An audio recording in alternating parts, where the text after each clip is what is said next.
Hello friend, જય શ્રી કૃષ્ણ. શીતળા સાતમ special કંટોલાનું શાક બનાવીશું. તો બહાર રહેશે તો પણ 2 દિવસ સારું રહે તેવું એકદમ ટેસ્ટી કંટોલાનું શાક બનાવવા માટે આ રીતે મેં કંટોલા લીધા છે. કંટોલાને ધોઈ આ રીતે મેં લાંબા કટ કર્યા છે. અંદર જે કડક ભાગ હોય બિયાનો એ કાઢી લેવાનો છે.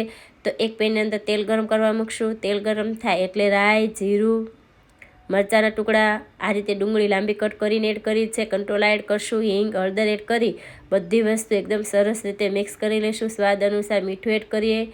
મિક્સ કરી ઢાંકી ગેસની ફ્લેમ એકદમ સ્લો રાખી 4 મિનિટ માટે આ શાકને આપણે કૂક થવા દઈશું. 4 મિનિટ થાય એટલે બરાબર મિક્સ કરી લઈશું. કંટોલા આપણા 80 થી 90% જેવા કૂક થઈ ગયા છે. તો હવે ધાણા જીરું, લાલ મરચું, થોડો ગરમ મસાલો, 2 ચમચી ગોળ, બધી વસ્તુ બરાબર મિક્સ કરી ઢાંકી અને 2 મિનિટ માટે કૂક થવા દઈશું. તો ઉપર લીંબુનો રસ એડ કરી અને ધાણા એડ કરશું, બરાબર મિક્સ કરી લેશું.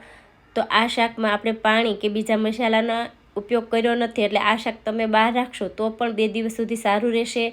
તો એકદમ ટેસ્ટી એવું કંટોલાનું શાક બનીને તૈયાર છે. તમે પણ બનાવો.